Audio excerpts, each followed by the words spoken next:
好学猫。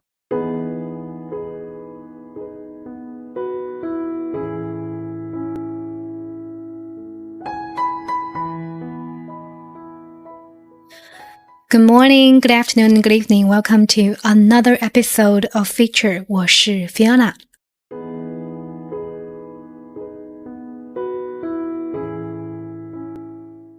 上个周末约这周咨询的时候，我才发现，这周刚好是我第100次咨询了。就这样一晃，竟然已经跟同一个咨询师走过了3年半的时间。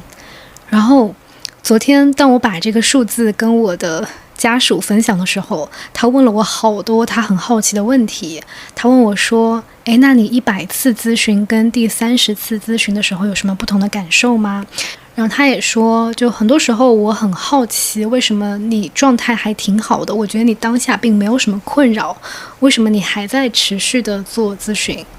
然后还有就是你的这个咨询它还要持续多久，什么时候它会是个头呢？等等，还有一些杂七杂八的很多的问题。然后我觉得他问的问题挺好的，刚好也促使我去回顾了一下这3年半的这个旅程。所以今天我就想趁这个特别的节点，站在一个来访者的视角，通过聊一聊真实的一些心路历程，来回应一下这些问题。我之前也在节目里面分享过，就是在进入咨询室之前，其实我的状态已经有持续不太好一段时间了。然后呢，我是尝试过很多方式去进行自救啦，就市面上很多各种各样的助人的工作我都体验了一遍，什么人生教练啊、职业发展教练啊等等。就那个时候对我来说都不是很 work。不是很 work 的原因也有很多，但我觉得最根本的是在于那个时候好像得到了很多的经验和方法，但是我并没有心力去用起来。好像我缺的并不是经验和方法，而是一些力量。然后我不知道自己卡在哪里。可能就是因为其他这些方式都无效了之后，我才决定说，可能我需要给自己更多的耐心和时间，去看到一些可能很根深蒂固的问题，去做一些结构化的改变，所以我才走进了咨询室。但是呢，人的惯性它不是那么容易就完全改变的。就即使我是带着我要慢慢改变的初心走进了咨询室，我做好了改变可能没有那么快的预期管理，但是过程当中其实我还是会时不时的向咨询师去寻求一些确定性的答案和建议，即使我已经知道了咨询师并不擅长给建议这件事情。所以大概是在好像是咨询了20次左右，我那种求快的惯性好像又开始起作用了。中间我又去找过算命的、萨满，期待能有一个打引号的一击必中的答案。当然那个时候可能也是因为我对自己这种反复出现的模式有了一些觉察，所以当我又开始重复这个模式的时候，我就停下来，就打开我的反思日志，然后我开始问自己，我去找算命的，我去找萨满，这个背后的动机和需求是什么呢？是我着急了吗？感觉目前的咨询速度没有办法快速的解决自己的问题，还是说我不信任心理咨询，或者我不信任跟我工作的这位咨询师，我对他的专业能力产生了怀疑，还是说我的内心有非常强烈的不安全感，渴望寻求一种确定的东西。然后当我自己给自己分析了一通之后吧，然后大概就是在某一天的一个咨询当中，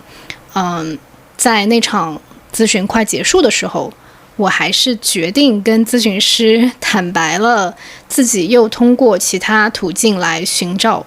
答案的这个经历。然后当时咨询师他说他非常感谢我的表达，他说好像这让他更加清晰的看到为什么我在那次咨询当中会好像有一些不同，就是好像我们中间有隔着一些东西。过去的10几次咨询好像都会有一种要往下潜的感觉，但是那一场咨询前面，就是当我在开始跟他坦白的就所有的前面的这个过程，都会给他一种好像是浮在上面的感觉，没有办法扎下去。然后咨询师也问我为什么最后还是决定告诉了他这件事情。然后我说我还是想给彼此更多的时间。我意识到我自己可能是着急了，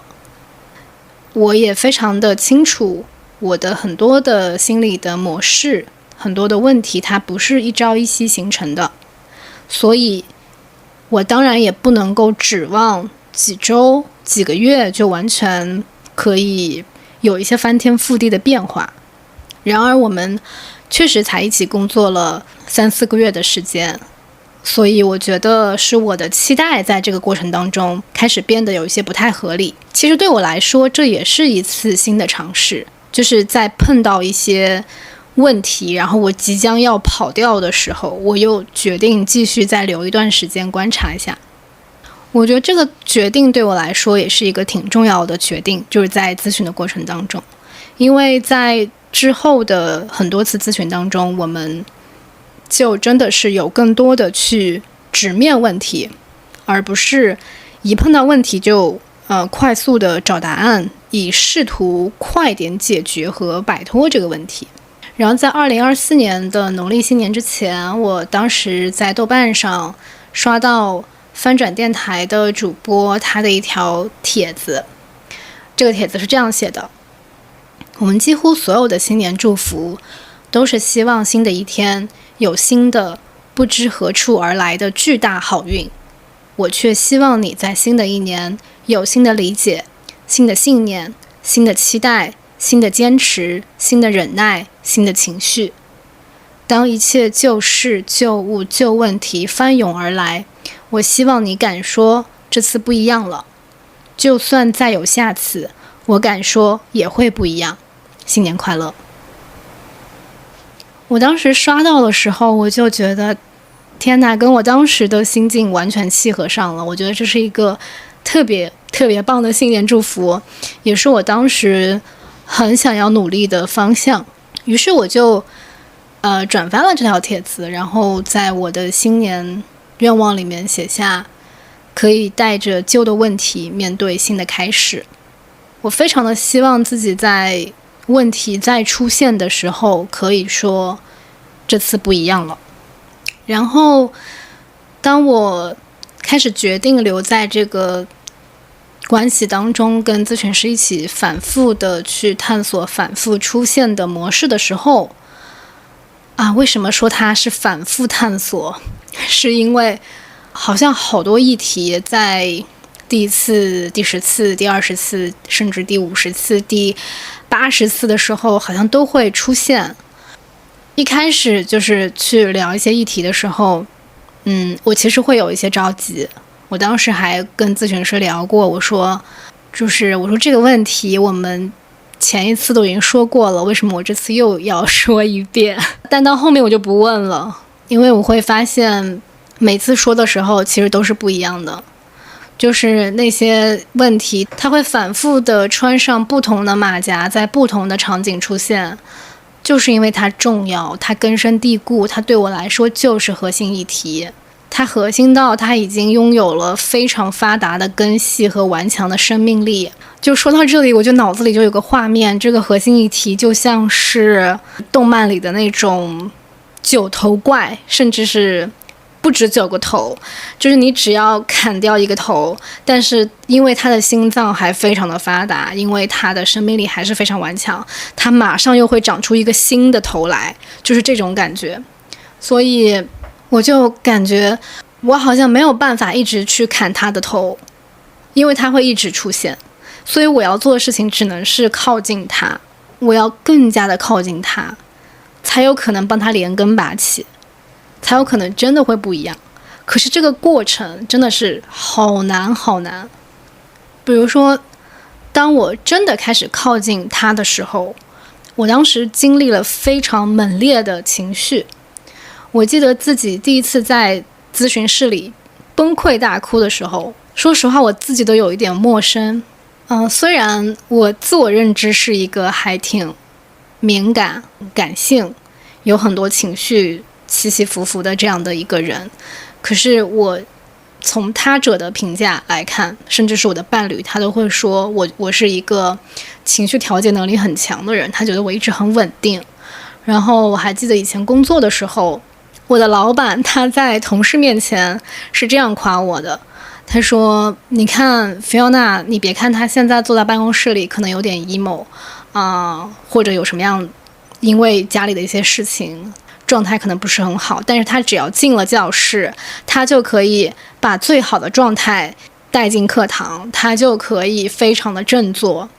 这就是专业。所以我会发现我可以把情绪调节得非常快，就是给人呈现出还挺稳定的那个状态。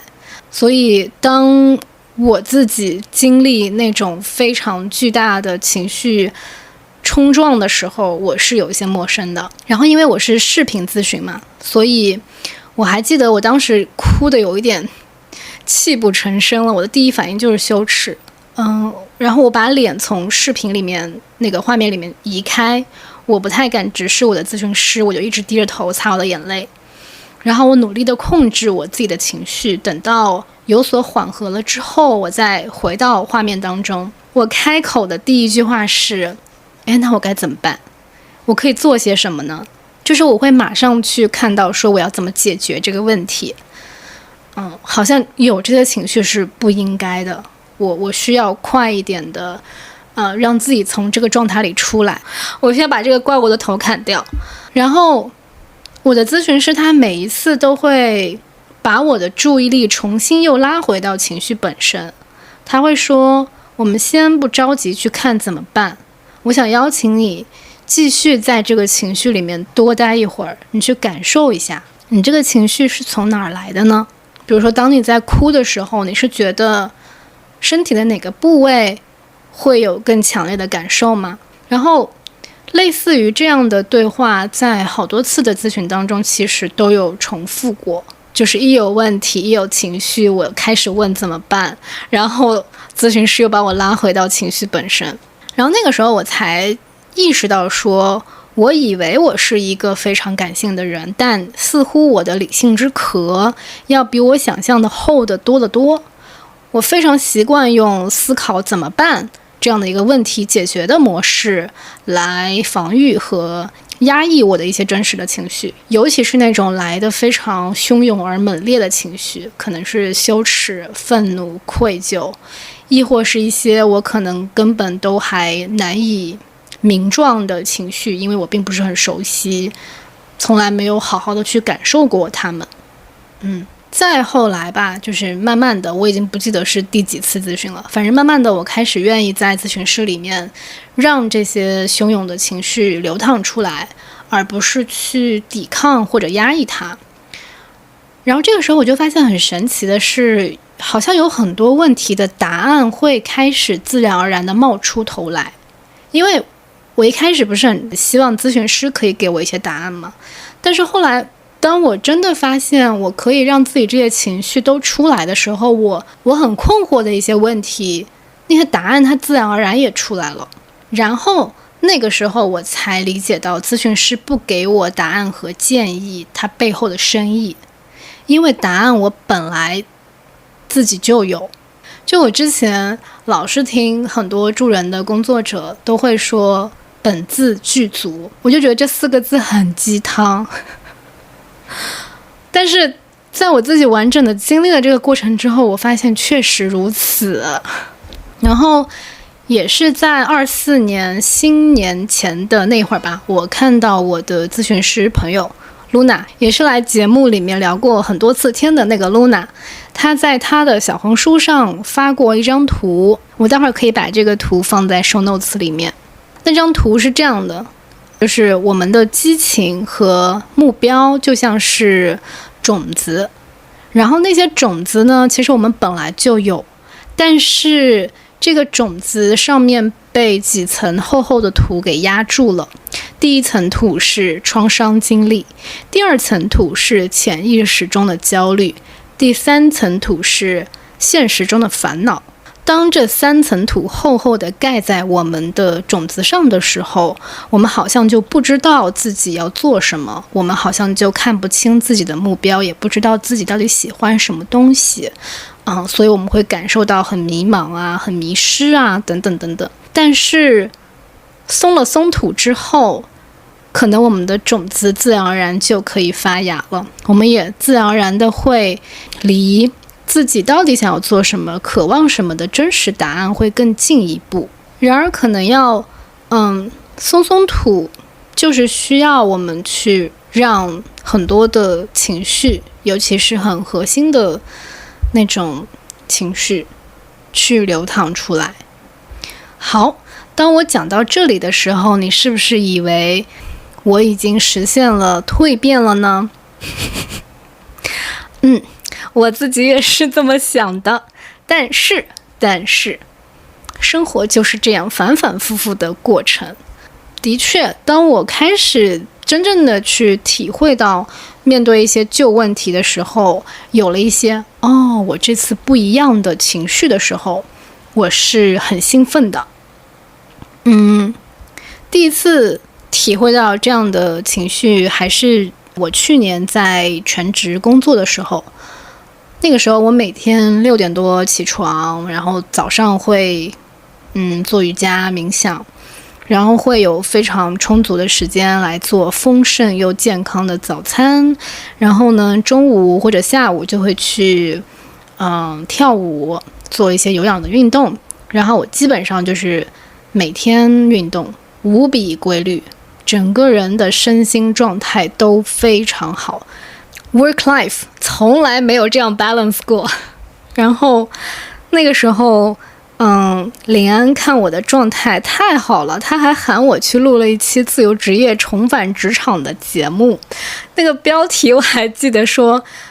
自由职业重返职场之后，我却比以前更快乐了。那个时候确实是我的心声。对，我确实觉得很兴奋，拥有了一些全新的体验。然后呢，我去年8月份是状态特别好的时候，跟一个姐姐去爬山，她带我们去见了一个寺院里的住持师傅。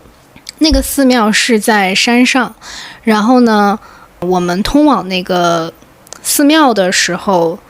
会遇到一个牌匾，然后那个上面写着莫向外求。然后我当时拍了一张照片，然后在跟师傅喝茶的时候，我们就给师傅看那个莫向外求的那个照片嘛。当时我身边那个姐姐说，她说莫向外求啊，这4个字我最近做的特别好。然后师傅立马就说，你不要轻易的以为自己做到了，把你扔到红尘里扔到忙碌的事情里，可能立马就打回原形。顺境的时候做到，可能不是真的做到。果然1个月之后，我的生活工作又迎来了一个大反转，经历了一波乱序和失控中卷土重来的状态。我看了一下我当时练习的记录，整个月只练习了5次瑜伽，然后中间有很多次上课的时候其实都非常的疲惫。我经常是跟不上老师的指令，然后会感受到自己当下的身体和课堂是有一些失联的状态。然后呢，我好像又没有心力每天给自己做丰盛的早餐了，早上可能就是便利店我随便买一点就去上班了。果然我当时好像就是又陷入到了一个旧的循环当中，然后那个时候我对自己就有一些失望。再次经历这种乱序的时候，说实话，除了有一些事与愿违的这种愤怒，还是有一些羞耻感。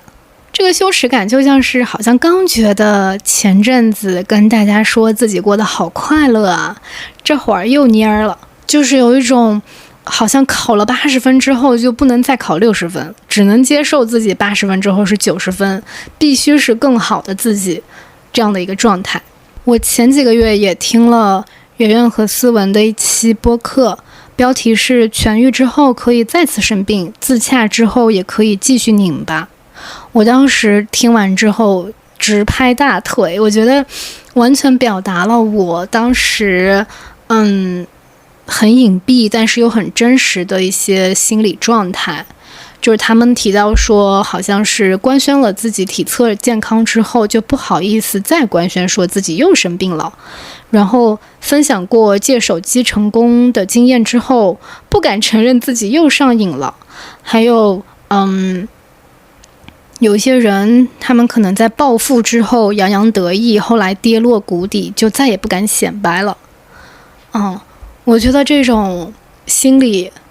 特别的常见。然后我确实也在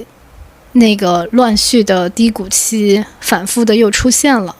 就是我们好像总是很害怕自己不一致，害怕被发现，我们其实也会反反复复。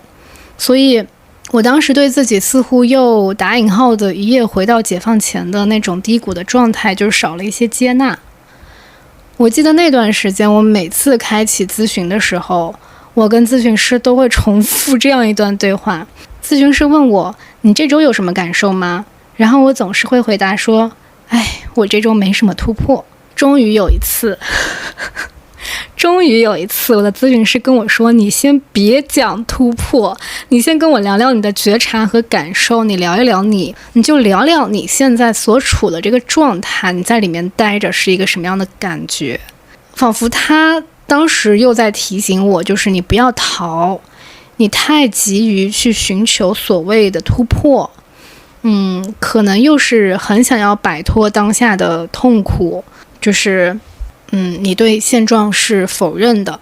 想要逃跑的这样的一个状态。然后也是在那个再一次到来的低谷期吧，我当时报名参加了一个线上的自我关怀的团体。可能当时选择去参加这个团体本身也是背后的信念发生了一些变化，就是我当时就是觉得我不再想着是怎么解决怎么逃，或者说怎么样把这个问题解决掉。我当时有一种心态是，我已经在低谷了，那我就在这个时候我好好的照顾和陪伴自己。而且我当时在状态不好的时候吧，很多事情上的表现也不是特别好。就拿最简单的比如上瑜伽课，就是状态很在线，然后其实进步也会很快，然后但是那段时间就是状态不好的时候，我会出现比如说指令跟不上啊，然后原本做得很好的一些动作，因为自己状态不佳嘛，平时疏于自我练习，然后又退步了。然后我一开始就是会因为这些表现会开始有一些自我攻击，就是觉得怎么又这样了。但这个背后可能就是我还挺执着于去抓住一些很高亢的很愉悦的时刻，好像就是只想拥有那些好的体验，排斥那些坏的体验，然后想要快一点回到那个好的体验里面。我还蛮感谢我的瑜伽老师的，就是当我状态很不好的时候，当我已经开始自我攻击的时候，他每次都会跟我说，能量是总有起起伏伏的嘛，但并不意味着你能量低的时候你就没有办法行动了。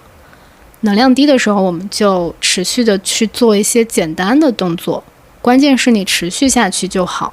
然后他也没有因为我跟不上指令就批评我不专注什么的，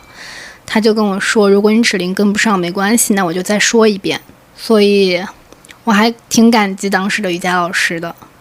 然后也想到一个朋友的例子，就是他也会做一些运动饮食的记录嘛，他有一个 Excel 表，然后会做一些自我照顾自我管理的这些记录，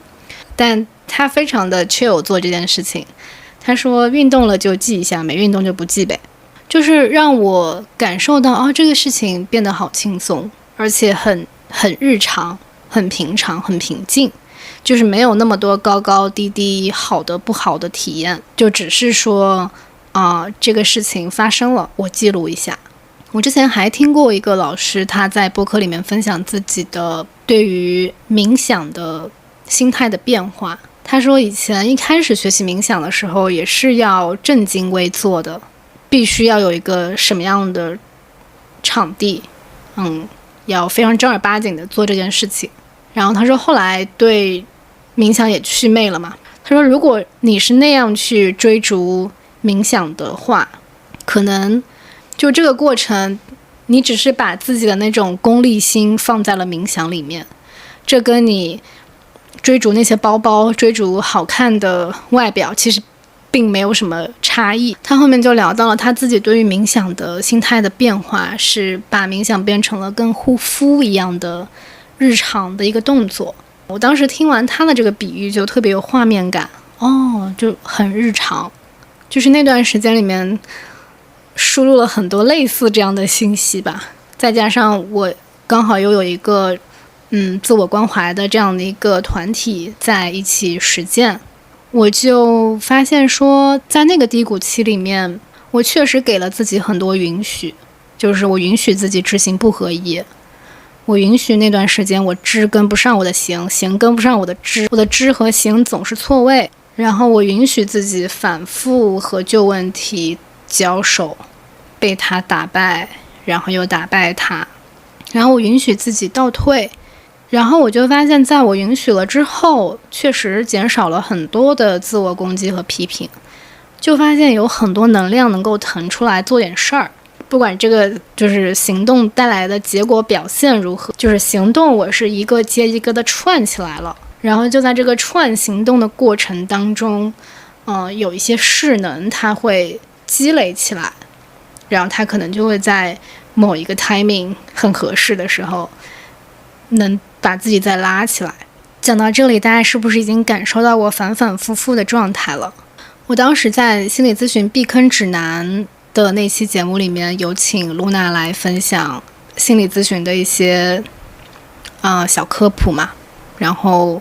她当时在节目里面安利了一本书，那本书是关于助人工作的3阶段的模型，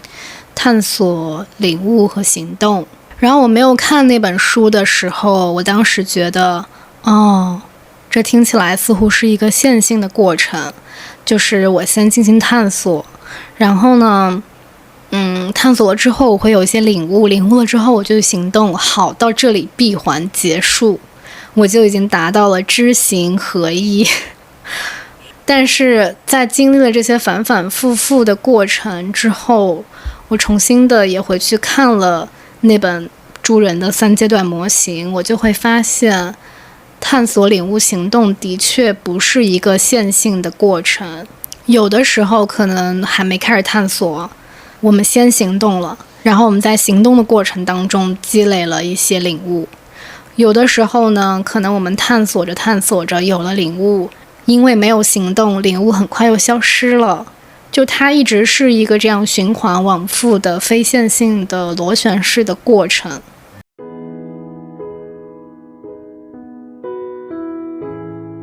这一期节目呢，其实聊的更多的还是我作为一个个体，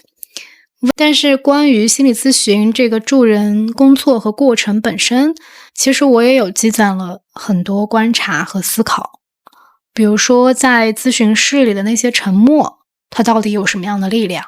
还有为什么助人工作光有良好的意图是不够的？为什么有的时候克制而不是给予可能会是更好的帮助？我们该如何去判断一段咨询关系是否是健康的？这些问题我作为来访也有很多观察和体验，然后我觉得这些话题好像也都挺值得聊的，有的也在曾经的节目里面浅浅的聊过一些，现在也积累了一些新的感受。